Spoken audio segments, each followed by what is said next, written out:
Sebastián Pérez, el enfermero, nos ha traído un cuadro extraordinario. Dicen, si vas a una guerra, anda con un sargento, y si vas a un hospital, anda de la mano de un enfermero. ¿Viste? Siempre dicen eso.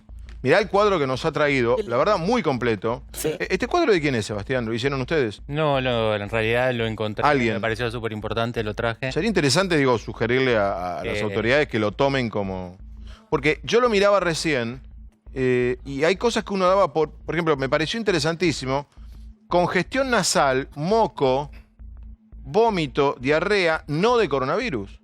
Así es, y bueno, y eso es importante, ese cuadro. Lo que intenta explicar es para que la gente no acuda a las guardias, no saturen las guardias creyendo que están infectados. O sea, que sepan diferenciar los síntomas de un coronavirus y de una gripe.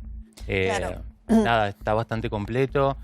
Ahí podemos ver, por ejemplo, que no sé, el coronavirus da cansancio y la gripe no. Es uno de los síntomas a tener en cuenta. Ah, mirá qué interesante esto. Claro, mirá, por ejemplo, el cansancio está en el coronavirus, está en el dengue. El dengue es el factor fundamental del junto dengue. con dolor de cabeza, ¿no? Absolutamente. Y no está Pero, en la por ejemplo, gripe. Claro, ¿Y pero, cuántos por ejemplo, deberías tener de esos síntomas para decir, che, puede ser que tenga coronavirus? Tienes que tener 3, 2, 4, 1. Eso depende del paciente, es irrelevante, pero la combinación tos y temperatura... Ese ya es un indicador. no te puedo decir si es o no es. Hay que tratarlo como si fuese. Esto es Porque, importantísimo. porque tos y fiebre te da tanto coronavirus como te da tanto Por eso. gripe. Sí. Se trata como, pero bueno, habría que ver el resto de de lo que dice ahí. Por ejemplo, si tenés tos, fiebre y diarrea, ya podemos descartar que sea coronavirus. Fíjate, es buena la Ah, pregunta. bien. Buscando con gripe la diferencia.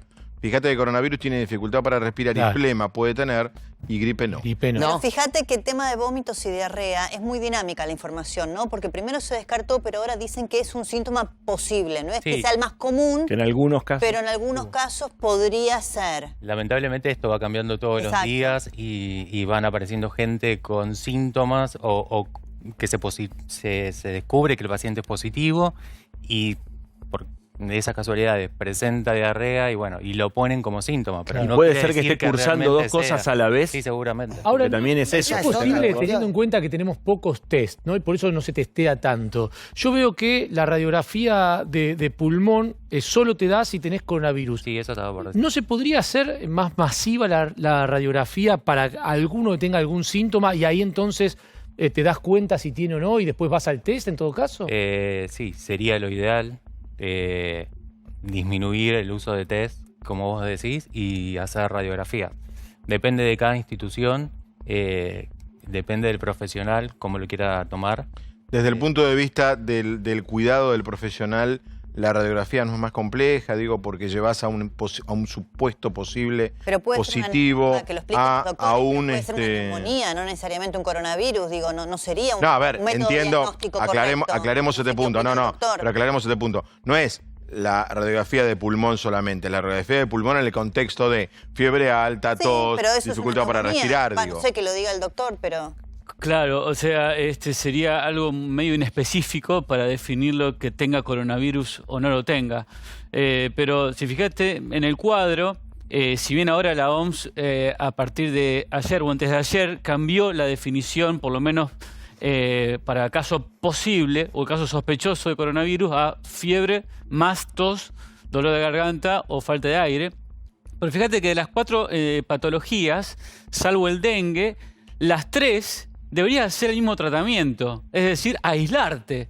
Lo que pasa es que muchas veces en Argentina estábamos desacostumbrados a decir, che, tengo gripe, no voy a trabajar, che, estoy resfriado, no voy a atender. Parece como que nosotros estamos acostumbrados, che, estoy un poquito resfriado, te paso el mate. No pasa eso en otros países. Che, estás resfriado, estás resfriado. Y acá es como que, bueno, si tengo gripe o resfrío, está todo bien. Vamos a la 9 de julio y vamos a cantar. Si tengo coronavirus, no.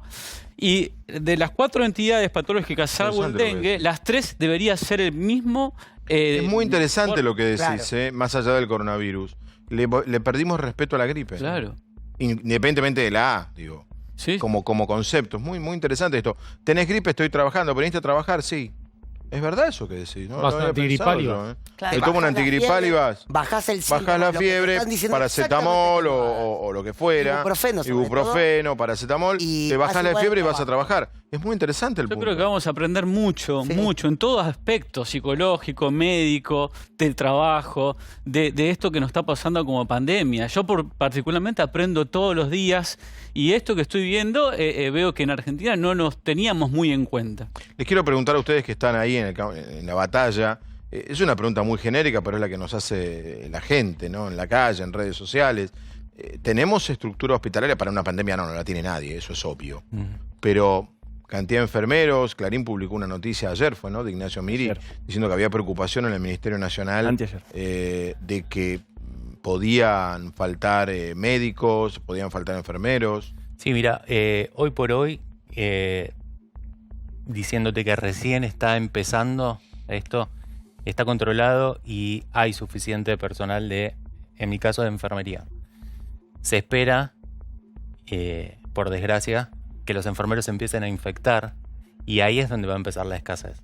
O sea, yo tengo que sacar un enfermero, sacar 2 enfermeros, sacar 3 enfermeros de una clínica y va a llegar un momento ¿Por qué tenés que Inevitable. sacarlos cuando empiezan a dar positivo? para aislarlos de... Hoy el Garrahan, ¿no? Se van a Hoy hubo un infectar. caso Sí, un caso en el médico. en el Garrahan, ¿no? De un Sí, empleado del un Garrahan. médico del Garrahan, todos los que estuvieron en contacto con él ya están aislados. Unas 15 personas.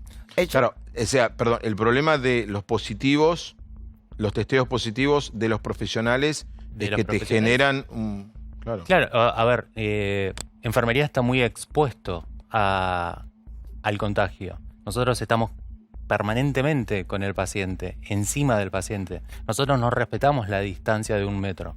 Nosotros estamos cerca del paciente. Porque no se puede respetar, es imposible en la No, práctica. porque Lo la tenés que práctica atender. no te lo permite. Tocarlo. O sea, vos tenés que tocarlo ayudarlo. sí o sí al paciente. Un médico puede verlo una vez, 2, o seguir un tratamiento por teléfono con el paciente si el Ustedes paciente no. está aislado. Nosotros no, Y nosotros decime tenemos esto, que entrar a la sala. Y decime esto, el tema de la vestimenta.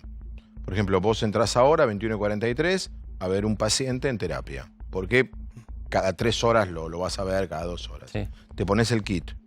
¿Ese kit te sirve para ver otro paciente? ¿Cuánto tiempo te dura? Mira, Porque sé que se pierde tiempo, naturalmente, Sí, sí, sí. vistiéndose. que un enfermero se coloque un kit de protección personal demora entre 5 y 7 minutos. Bastante. Se pierde tiempo en el lavado de manos, que hay que hacerlo obligatoriamente, y después hay que seguir una serie de pasos para llegar a vestirte por completo. O sea, se empieza por las botas. ¿Lo podés hacer solo? Sí, se puede hacer solo. Sí, se hace solo. Pero bueno, a tu pregunta era si podemos utilizar lo mismo. Solamente se puede utilizar el barbijo y las máscaras.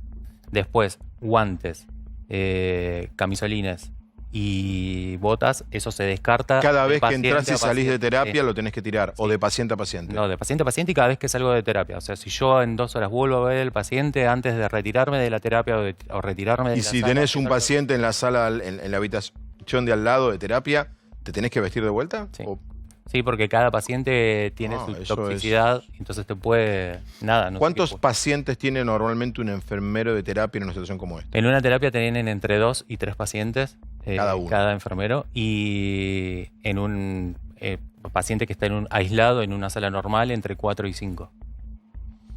Sí, Ernest, vos no, querías preguntar. quería preguntar, porque me imagino así como las fuerzas de seguridad tuvieron un adiestramiento para entender a quién podían dejar pasar, a quién no.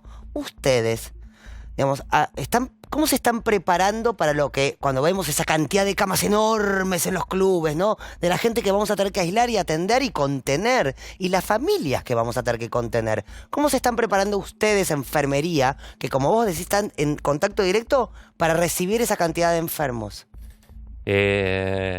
Nada, poniéndole el pecho a las balas, como se dice, para salir adelante y nada, tratando de llevarlo, de tener la esperanza de que lo vamos a poder hacer.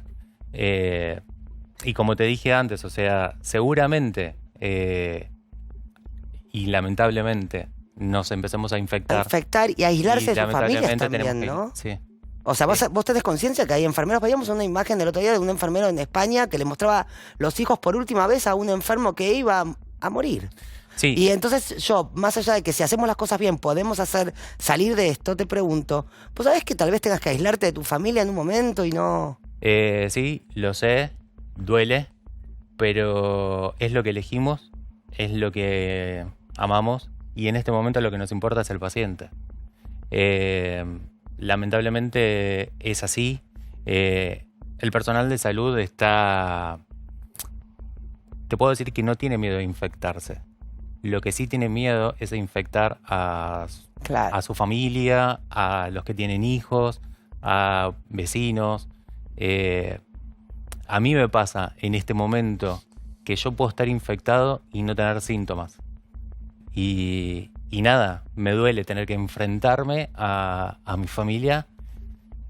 Y nada, perdón. Pero es interesante, fuerte. Sebastián. No te queremos preguntar, no sé, ¿vos vivís solo, vivís en pareja? No, en este momento estoy con mi familia, con mis viejos. ¿Y pensaste en algún momento lo que te preguntaba Ernestina? Sí, lo pensé. No sé si los propios... Estoy preguntando sobre el llovido mojado. Si los hospitales o los sanatorios o quien fuera ha pensado en aislarlos a ustedes. Es que Por ustedes, por la familia de ustedes, por los pacientes. sí, el que tiene la posibilidad de aislarse en en su propio medio, en su propio entorno. ¿Y tus papás qué edad tienen? 62 y 58. Claro, encima tenés cargás con la responsabilidad que si les pasa algo están en zona... Sí, o sea, yo lo que no quiero es contagiarlos a ellos. Que yo me contagie en este momento a mí no me ¿Y importa. vos en tu casa vivís autoaislado dentro del aislamiento? En lo que puedo. En lo que puedo. O sea, Yo encima me dedico a hacer... no comés con ellos, ponele, te quedás en tu cuarto. Sí, pero también trato de compartir cosas. O sea, no sé qué puede llegar a pasarme. Porque viste que se habla del aislamiento de la cuarentena dentro de la cuarentena. Sí. Que esto para los positivos. Sí, Es como vivís en una casa cuando vos sos positivo al resto de la familia, el resto no. Que se llama aislamiento dentro del aislamiento. Claro. Pero con lo que estás contando, que la verdad que es interesante porque nos estás narrando lo que es en primera persona esta batalla, te entiendo a lo que le decías a Ernestina, la responsabilidad que te genera no transmitirle a otros la culpa de yo contagié a alguien, ¿no? Es absolutamente comprensible.